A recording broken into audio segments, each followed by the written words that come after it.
So right now, I'm going to take apart, clean up, and put back together my console gauges. I bought a bunch of stuff for it. Stock, they come with an amp meter, which a lot of people don't like because you're running two 12-volt feeds into the console of the car. They don't really tell you shit anyway. So they make a voltmeter to take its place. So I bought a voltmeter to take the place of the amp meter. The gas gauge will be the one that came with the console. Hopefully it works. I have no idea since it was never hooked up when I got the car. The oil pressure gauge is a new one because the one that was in the car was suspect. The needle was a little funny. So I bought a new one. And what's the other gauge? Temp. I bought a new temp gauge because mine was missing.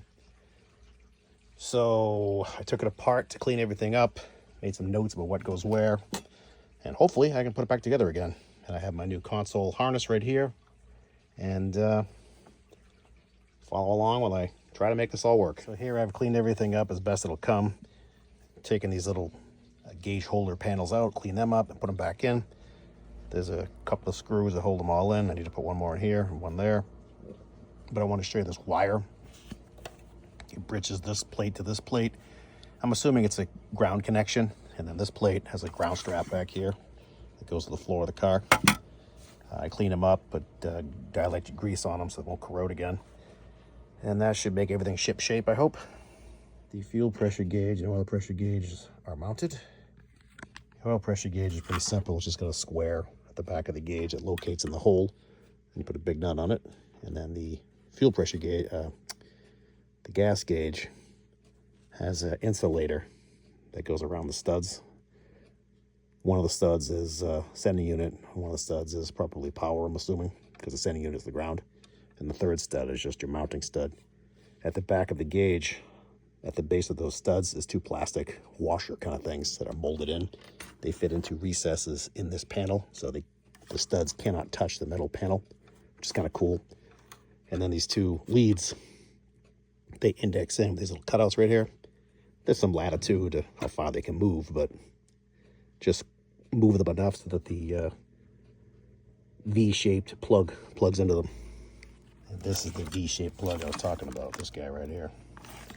See how it just kind of indexes in. Boom. You just gotta loosen the nuts, this thing plugs in correctly. That's all. Not rocket science. Here's a new temperature gauge, and you can see what I'm talking about with those two plastic washers molded in. Same as the fuel gauge. They just locate into those two outboard holes there, the horizontal holes, and that insulates the sending unit, the power feed, from the steel backing, and the other two are just mounting studs. The new water temp gauge comes with this insulator. It's kind of chintzy, but I found him a bag of parts and trinkets with the car. This blue one, this red one. I'm gonna go out on a limb and say blue is for water and red is for amp gauge. I'm brilliant like that. And the green, that came off the fuel gauge. Obviously green is fuel to somebody, but I'll use the blue one instead of this chintzy tan one because it just looks sexier to me. Now that I have it mounted, I see the shadow of something that was there, just like on this one. The new gauge mounting pack I bought has these gizmos here, neither of which matches up to that shadow. This one goes here. Same thing. But again, I found this in the bag of extra shit that came with the car, and it looks like it fits here perfectly. So I'm gonna go out on a limb and say, hey, it goes there. So I'm gonna stick that on there and kiss it up to God. Hope I'm right. I ran into a little snag on this gauge, my temp gauge. You know, these plugs are all keyed, I think you call it. You know, the V-shaped one is for the fuel gauge. It's got power and it's got the tan wire as the sending unit. And that, you know, goes on there like that. This one, the flat plug, goes to the original amp meter because I know from studying the wiring harness, it's got a black wire and a black with a white wire. So I know that one is the amp meter, original amp meter. So this one has got to be the temperature gauge. I know the green wire is to the sender in the temperature gauge and the pink is the hot. So when you put these lugs on, they're keyed a certain way. See a little tang right there?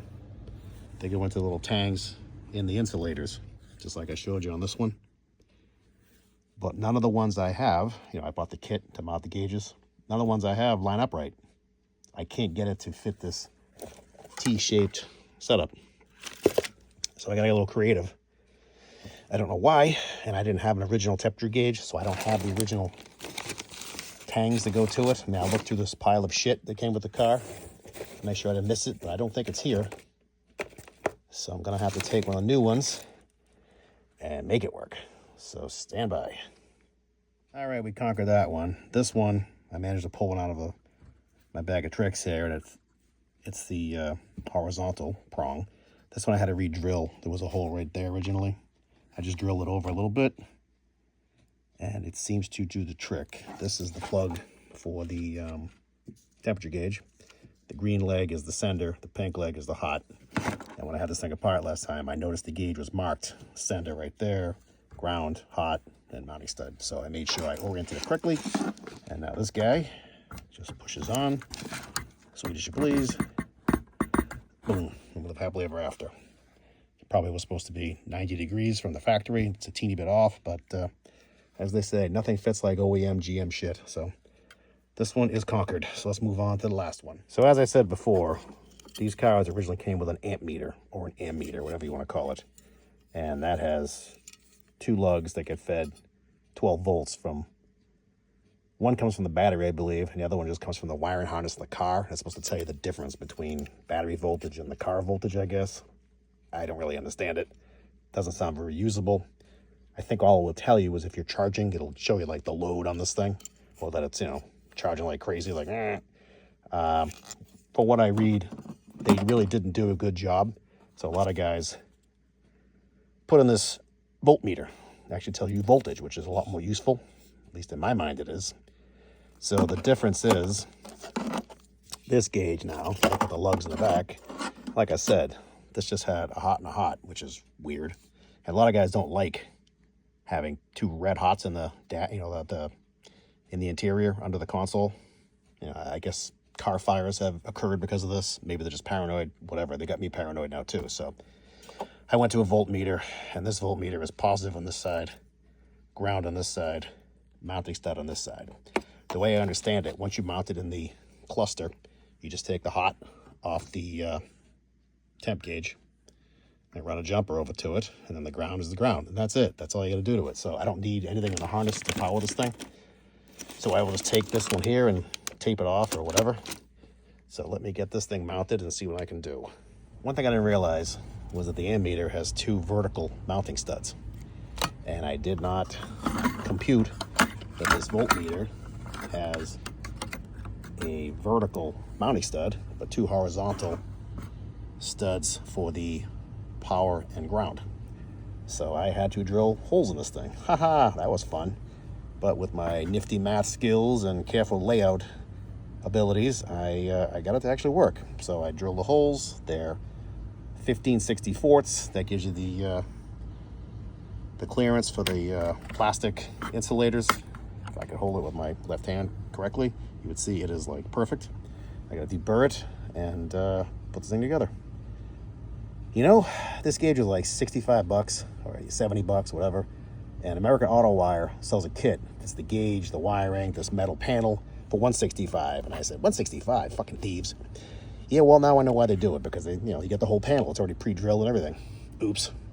So, oh well, my time is free, right? All right, I jumped ahead a little bit, but it is all back together again. New lenses, all the gauges are mounted. I wired up my low fuel module. This kind of sucks, it just hangs down. I guess the original low fuel module, that little part right there, plugs into one of the bulb holders and it has a bulb in it, but this aftermarket one does not have a bulb. They tell you just let it hang free, but I'll probably Velcro it to the back of the gauges or tie it off somehow with a little clamp or something. But there we go, it's all in. My jumper to my voltmeter. The ground will go to the ground in the console harness, which is in here somewhere. I gotta get bulbs for this harness, and then I will stick them all in and finish this thing up. But it's all in. I tested the voltmeter and it does work. Yay me. There's a little bow right here on this thing. I'm not sure if it's going to lay down the console right. There's also a little gouge right there. Looks like somebody dropped a cigarette on it or something. Bastards. But what am I going to do? I mean, I could buy a whole new top for it, but I don't know what those cost. I'll take a look tonight, see if it's worth it. I didn't paint it. This is the original paint. It's in really good shape. And sometimes you just hit them with some kind of overhaul or something, and you know, low gloss kind of stuff like that, and it looks beautiful. And this thing's in really nice shape. No scratches, no chips. So there you go. My console gauges are all back together again. Everything should work. All I know is this one works and this one works. We'll find out about the rest of them. I did, you know, put a ground power to this thing and made it go up and down. So it does, that does work. I didn't try the fuel gauge because, I don't know, I guess I can before I close it up today.